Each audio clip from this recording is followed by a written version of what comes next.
Hello everyone and welcome back to my channel. So today this lecture is going to be the most important as well as the most interesting lecture for your goods and services tax, as today we are going to discuss about a very important mechanism that is called input tax credit.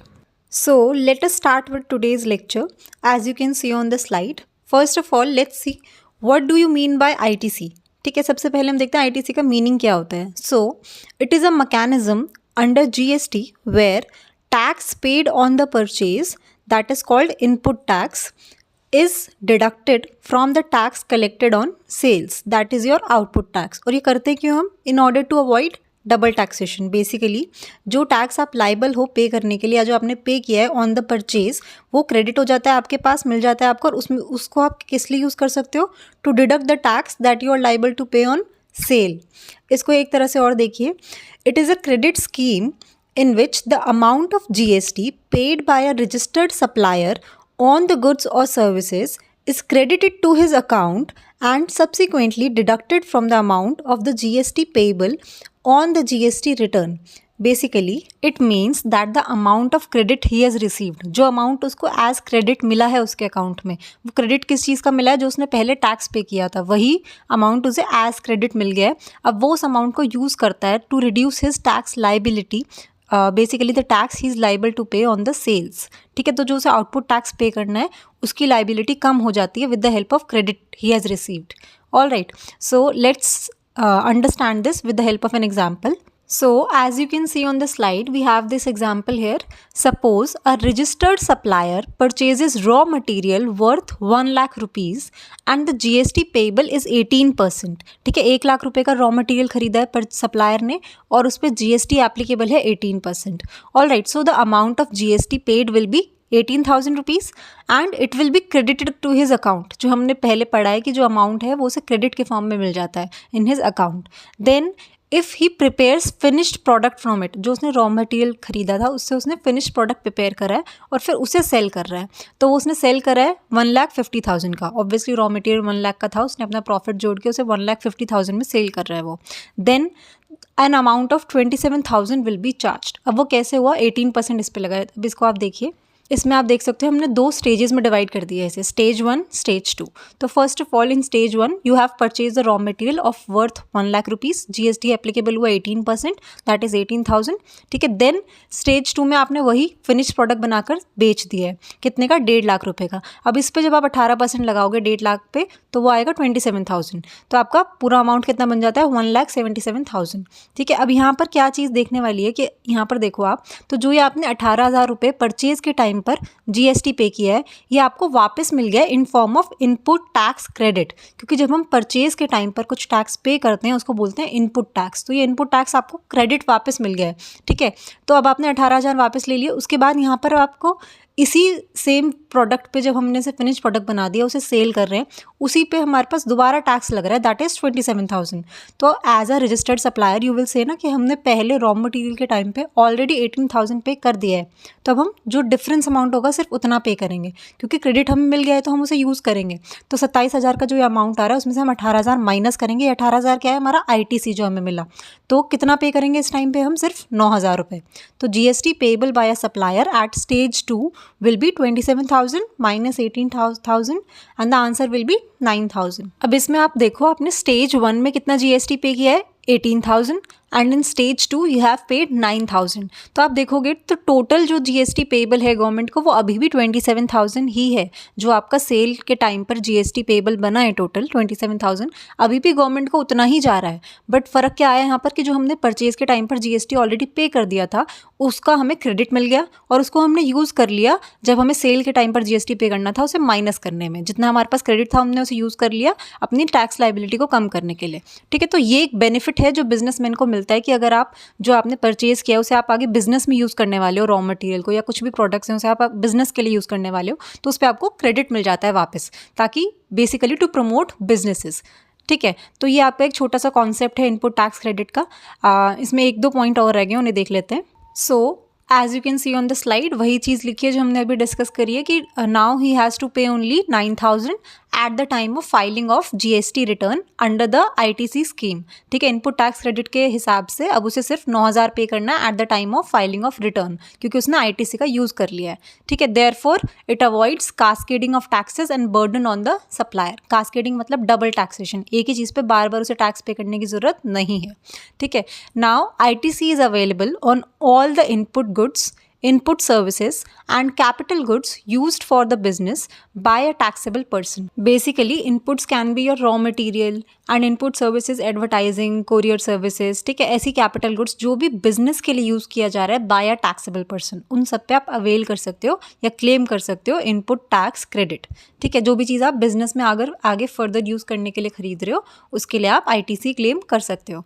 But the exception here is blocked credit. Blocked credit को हम ineligible credit भी बोलते हैं, जिसमें ITC available ही नहीं होती है। चाहे जो आपने गुड्स और सर्विसेज खरीदे हैं वो आप बिजनेस में भी लगा रहे हो, ऐसी कुछ आइटम्स होती हैं जिन्हें हम ब्लॉक्ड क्रेडिट बोलते हैं, इनएलिजिबल क्रेडिट, जिसकी क्रेडिट आपको नहीं मिलती है। सो ये जो आपका ब्लॉक्ड क्रेडिट का कॉन्सेप्ट है, इसमें example can be that company has provided car to the employee for transportation, की एम्प्लॉय को कार दे रखी है फॉर ट्रांसपोर्टेशन। ठीक है, या फिर फूड और बेवरेजेस जो भी कंपनी देती है फॉर हॉस्पिटैलिटी।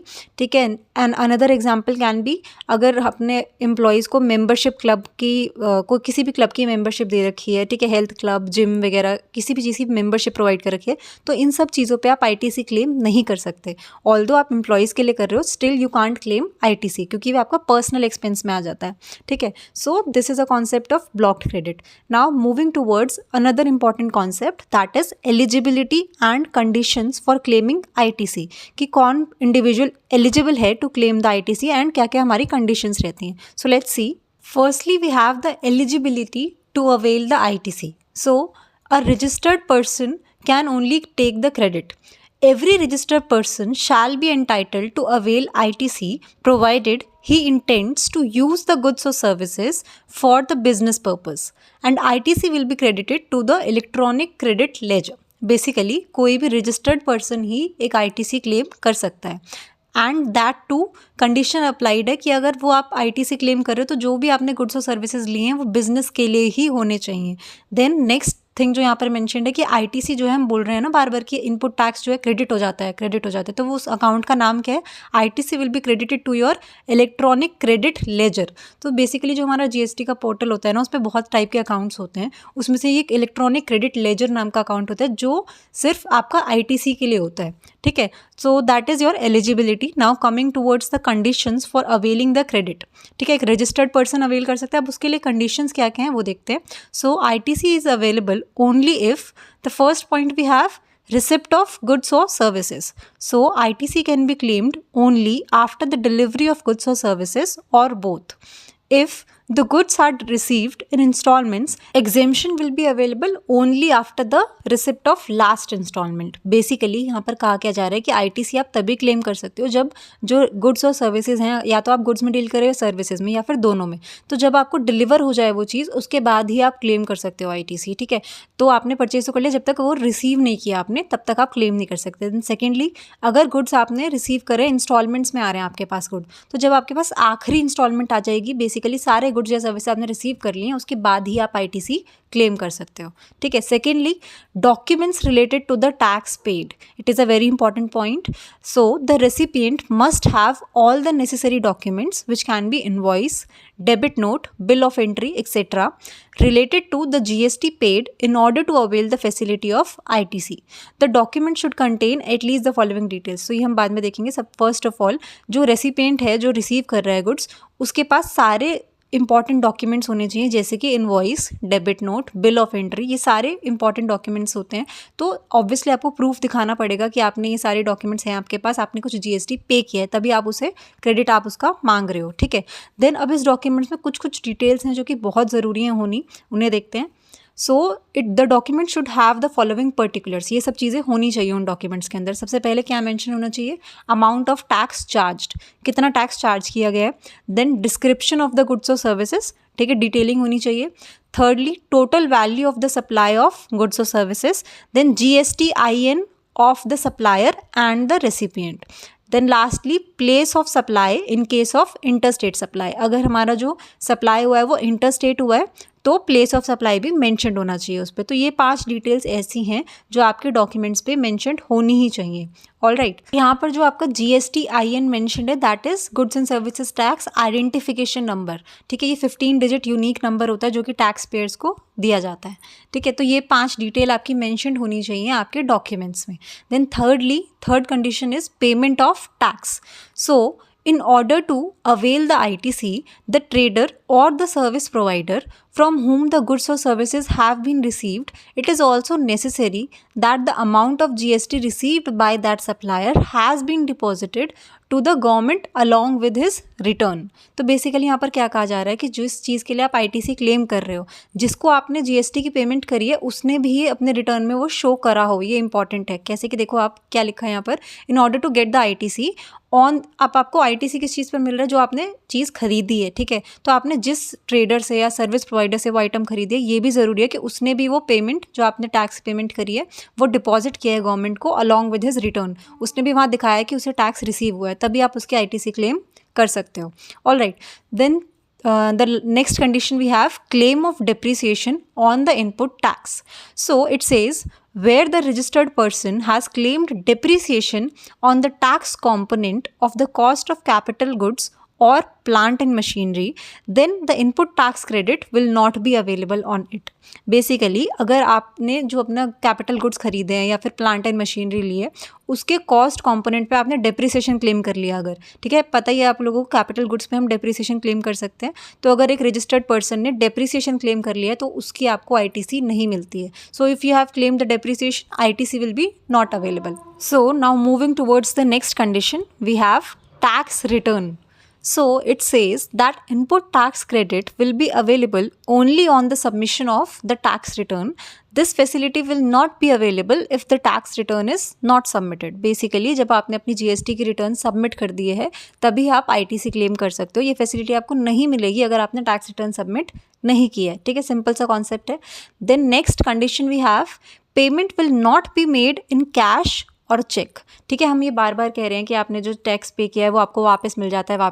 तो इसका मतलब ये नहीं है कि आपको कैश में या चेक में गवर्नमेंट पे कर रही है, वो एक क्रेडिट मिलता है आपको। और हमने पहले पढ़ा है कि कौन से अकाउंट में जाता है वो, इलेक्ट्रॉनिक लेजर में। ठीक है, electronic credit ledger. So basically it says that the payment of ITC will not be done in cash और cheque, rather this amount shall be credited to the electronic credit ledger account and shall be adjusted against the GST payable. तो आपको हाथ में कोई पैसा या फिर check नहीं मिलता है, आपका एक अकाउंट होता है इलेक्ट्रॉनिक क्रेडिट लेजर अकाउंट, उसमें वो अमाउंट क्रेडिट कर दिया जाता है। और वो आप यूज़ कब कर सकते हो, जब आपके ऊपर GST पे करने की लाइबिलिटी आती है तो आप उससे वो अमाउंट को एडजस्ट कर सकते हो, डिडक्ट कर सकते हो। ठीक है, output tax can be reduce from input tax, जो हमने इसकी डेफिनेशन में पढ़ा था।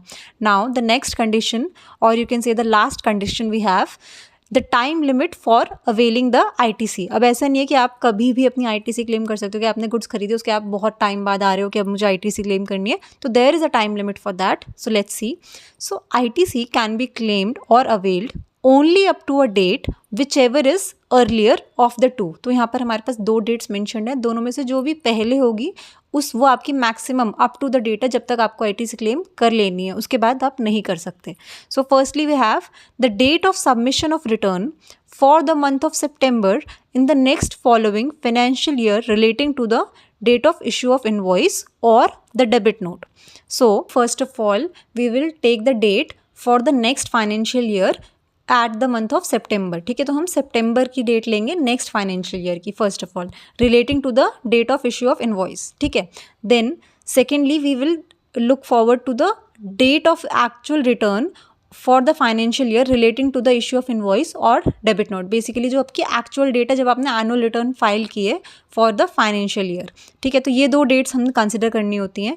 ठीक है, so after the expiry of the set time limit the facility of input tax credit can not be obtained. तो ये 2 डेट्स होती हैं हमारे पास, एक तो एक्चुअल डेट जिस पे आपकी एनुअल रिटर्न फर्निश की गई है, या फिर हमने क्या करा था, date of submission of return for the month of सितंबर, यानी कि जो ऑलरेडी हमारा date of issue of invoice है उसके बाद जो नेक्स्ट फाइनेंशियल ईयर आएगा उसमें सितंबर वाली डेट हम लेंगे। ठीक है, तो दोनों में से जो भी अर्लियर होती है तब तक हमें अपना अवेल कर लेना है आईटीसी, उसके बाद हम अवेल नहीं कर सकते। ठीक है, इसको ना कॉन्सेप्ट को थोड़ा अच्छे से एग्जाम्पल के थ्रू समझते हैं। So as you can see on the slide we have this question here. So what will be the deadline for availing the ITC if the goods have been purchased on 16th September 2022 and the annual return has been furnished on 31st of July 2023। तो अब आप इस पर सोचो थोड़ा, बताओ मुझे क्या टाइम लिमिट होगी अगर हमने गुड्स परचेज किए 16 सितंबर 2022 को। तो बेसिकली ये इनवॉइस की डेट दी गई है आपको कि 16 सितंबर 2022 हमारी इनवॉइस की डेट हो गई है एंड एनुअल रिटर्न हमारी फर्निश की गई 31 जुलाई 2023 को। तो एनुअल रिटर्न सेकंड पॉइंट तो आ गया हमारे पास। फर्स्ट पॉइंट कैसे आप निकालेंगे एक बार सोचो। अगर आप फाइंड आउट कर पा रहे हो तो do comment in the comment section. You may also pause the video and comment your answer in the comment section. ठीक है, बेसिकली आपको बस फर्स्ट और सेकंड पॉइंट, सेकंड तो आपको गिवन ही है, फर्स्ट कैलकुलेट करना है कि नेक्स्ट सितंबर फाइनेंशियल ईयर का, और दोनों में से जो अर्लियर है वो आपकी टाइम लिमिट होगी। ठीक है, you may pause the video and comment your answer. So now moving forward we can see on the slide that we have 2 points here। Second तो हमें गिवन है एनुअल रिटर्न आपकी 31 जुलाई 2023। तो फर्स्ट में हमने क्या कहा था, नेक्स्ट फाइनेंशियल ईयर का सितंबर वाली डेट लेंगे हम। तो नेक्स्ट फाइनेंशियल ईयर कौन सा हो गया आपका 2023। ठीक है, अब उसमें हमारे पास 16 सितंबर 2022 है, हमें सितंबर के लिए तो लेना ही है। 16 हमें डेट गिवन है तो हम यहाँ पर क्या लिखेंगे 16 सितंबर 2023। तो we have our answer. The time limit for availing the ITC will be earlier of the above 2 dates, that is 31 जुलाई 2023। तो ये आपकी टाइम लिमिट हो गई for availing your input tax credit. All right, so that's all for today's lecture. I hope you find it useful. Now I will be back with a very important lecture for goods and services tax that will contain only the important questions for your exams. So till then, do subscribe to the channel, like the videos, and do share your feedback in the comment section. Thank you so much.